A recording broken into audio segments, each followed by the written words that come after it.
RPTX는 지금 임상에서 나오는 모멘텀이 아니라 인수 절차의 시간표와 법적 심사 단계, 그리고 1.8달러 인수 가격을 향해 좁혀지는 스프레드에 의해 움직이는 아주 높은 변동성의 이벤트 중심 구간에 들어와 있습니다.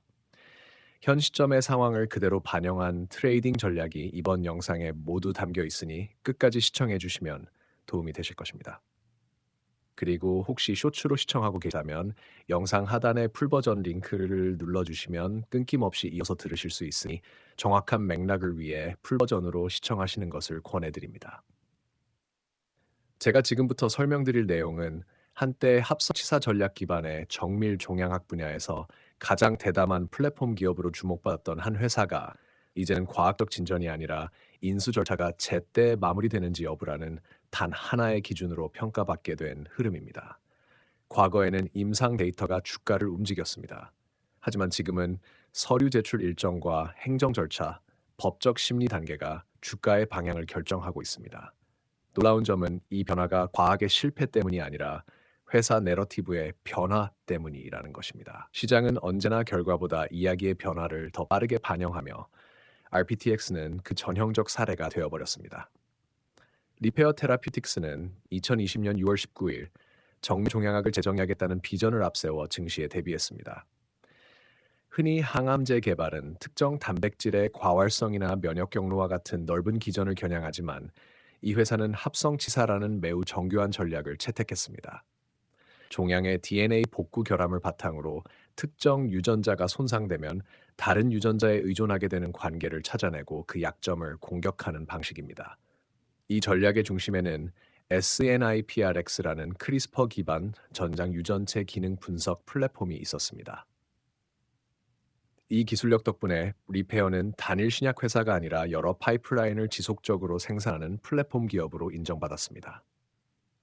이 기반 위에서 카몬서티브라는 ATR 억제제, 룬리서티브라는 PKMYT1 억제제, RP34467, RP664 같은 후보들이 등장했습니다.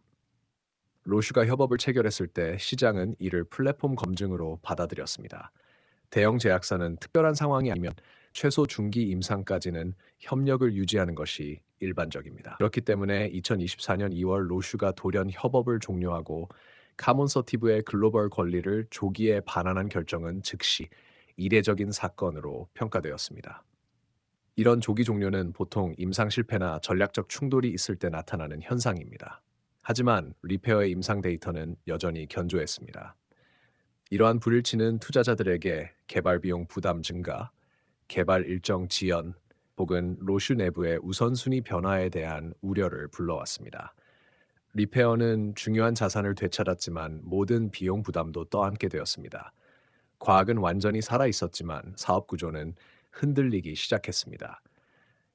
2024년 동안 리페어는 트레서와 미스틱 같은 초기 임상에서 계속 긍정적인 데이터를 발표했습니다. 이런 구간에서는 보통 자금 조달이 늘거나 추가 협업이 자연스럽게 이어지는 것이 일반적입니다.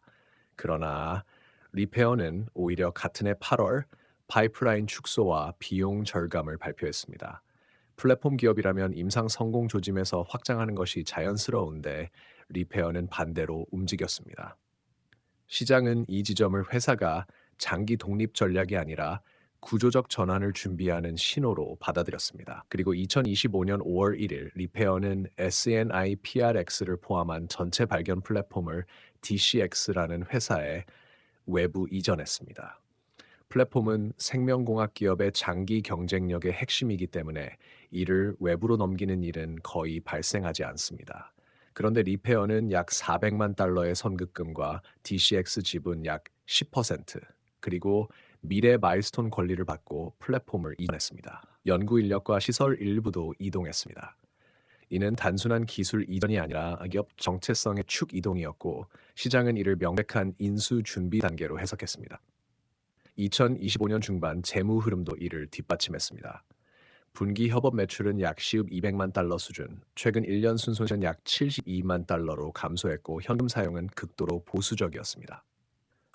플랫폼 기반 기업이 점차 임상 중심 기업으로 그리고 인수 후보 기업으로 변모하는 흐름은 과거 생명공학 업계에서 반복되어 온 전형적 패턴이었습니다. 마침내 2025년 11월 14일 리페어는 제노테라피틱스와 최종 인수 계약을 체결했습니다. 조건은 약 1.8달러 현금 지급과 최대 10년 유지되는 CVR이라는 조건부 가치권이었습니다. CVR은 인수자가 자산의 장기 잠재력은 인정하지만 단기 가치를 확정하기 어렵다고 판단할 때 사용되는 드문 구조입니다. 이는 리페어의 파이프라인이 여전히 잠재력을 지니고 있음을 보여주는 동시에 그 실현 시점이 불확실함을 의미했습니다. 이 발표 직후 RPTX는 생명공학 주식이 아니라 인수 차익 거래 종목으로 성격이 완전히 바뀌었습니다. 주가는 1.8달러를 향해 수렴하며 약 1.65달러 부근에서 고착되었고 시장은 인수 성공 확률에 따라 주식을 다시 평가하기 시작했습니다. 기술 지표 역시 절차 중심 자산의 모습으로 재편되었습니다. 변동성은 줄었고 모멘텀은 평탄해졌으며 이동평균선은 좁아졌습니다. 시장은 더 이상 기대를 반영하는 것이 아니라 절차를 반영하고 있었습니다. 앞으로 단기적으로는 1.65달러와 1.8달러 사이에 아주 좁은 구간에서 움직일 가능성이 크며 인수 관련 마일스톤 충족 여부에 따라 스프레드는 점점 더 좁혀질 것입니다. 중기적으로는 인수 종료 후 상장 폐지가 이루어지고 CVR이 유일한 가치 저장 수단이 됩니다.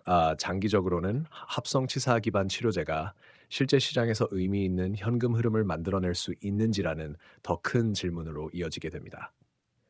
리페어 테라피틱스는 정밀 종양학 플랫폼 기업에서 임상 중심 기업으로 이동했고 이후 인수 대상 기업으로 변했습니다. 그리고 이제는 상장사로서의 여정을 마무리하며 조건부 가치권에 기업의 미래가 담기게 되었습니다.